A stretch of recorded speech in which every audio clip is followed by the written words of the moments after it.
Now we're getting into the workshop. Any questions? What I mean by that is we're getting into the 20 steps, and we're going to go through them one by one at a reasonably, quick pace. Of course, we have time for questions, but the bigger part of today and the project being harnessing creativity is you're the creative types. You want to leave after creating something, or at least see something in terms of an online course being created. But as I said from the beginning, it would be unfair of me not to make you aware of the marketing and selling. Okay, so that's the 20 steps. So we're going to go through create, market, and sell, and I just want to let you know as well that they don't always have to happen in this order. Before I created Facebook for Pharmacists, I had 22 copies sold, over 2,000 euros worth of orders. Best feasibility study you can do. I didn't drive around and going, would you do a pharmacy or Facebook for Pharmacy course if I created one, and go on to the next one. Like, traditionally it's probably the way to go. With online courses, you can put it out there and say this course will be available from the 1st of December and we're taking orders now. And you can build in scarcity, which we'll look at, and we can build in urgency, which is another sales strategy. There's only going to be 20 people allowed, and it'll be booking closes on the 2nd. But the point is that you don't have to, like sometimes in the music business, you don't have to create first. In most other businesses, or a lot of other business, particularly the physical product business, we have to create it first. Not necessarily the case with your online course. We're creating it, it launches, you can order it now. There might be an enticement to pre-order it, there might be an additional bonus if you order now, etc. And once you have enough of orders to cover at the very least, the time it takes to create it, which might be 20 to 40 hours, of course you have to deliver. If, for example, you only get one order, it's also a great feasibility study. Nobody wants it, or at least online at the moment, or they don't want it from me, or whatever. But it's a great feasibility study. So I had 22 copies sold before I hit record at all.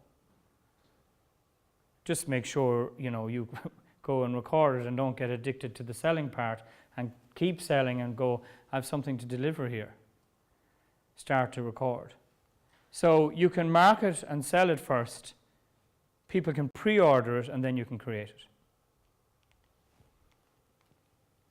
So choosing your course, one piece of advice would be to conduct a survey. Now, what I didn't do was conduct a survey.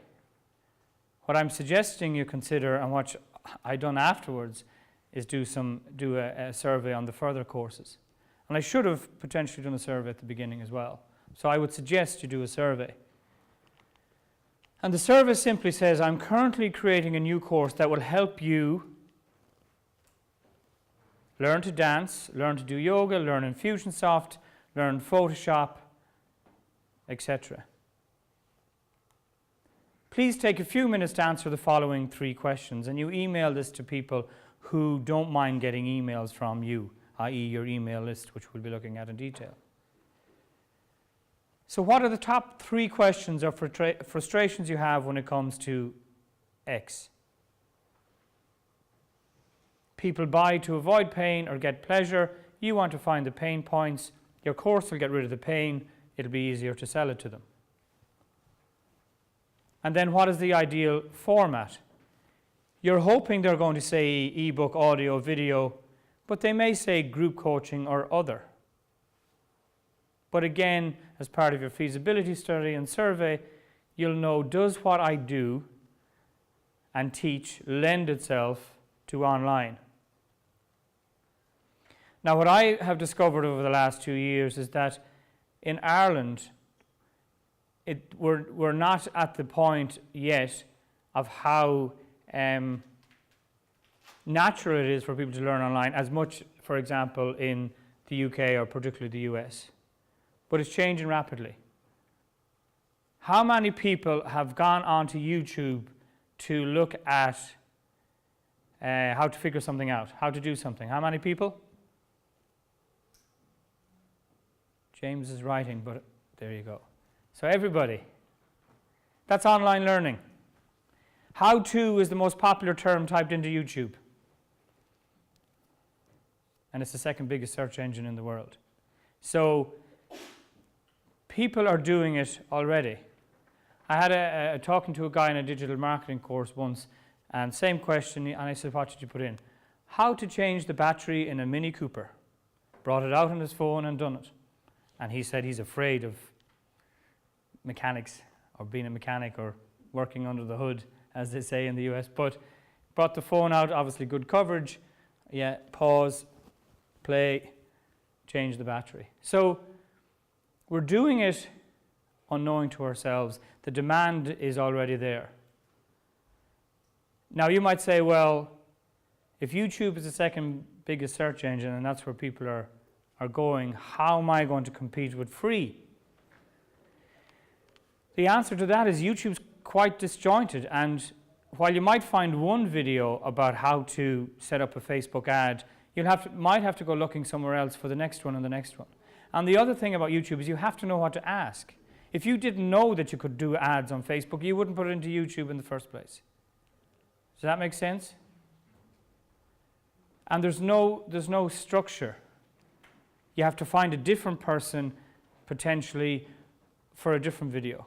Unless they've got the entire course up there and they're using YouTube as their marketing and sales strategy, which is something we'll cover as well. Do you have, then the next part of your question is, do you have any other questions or feedback about this course? And this can be gold as well. Will it cover this? And you're going, I didn't think about that, but it will now. Or will it show me how to? Will it? You're going, yes, it will. Because I haven't recorded it yet, and now that you're asking, maybe other people are asking the same question, so it's going into my course.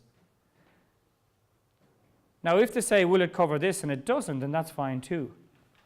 It gives you an idea for the more advanced version that you can charge more for, or a whole new course.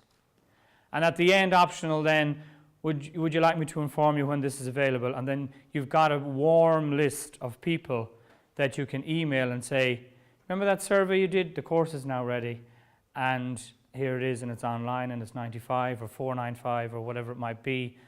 And you might even say, and for taking part in the survey, we'd like to give you a discount coupon or code that gives you 10%, 50%, 90% off. Totally up to you.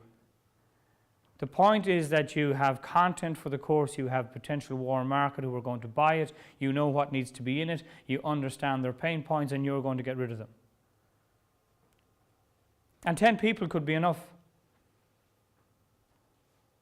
to give you a good survey result.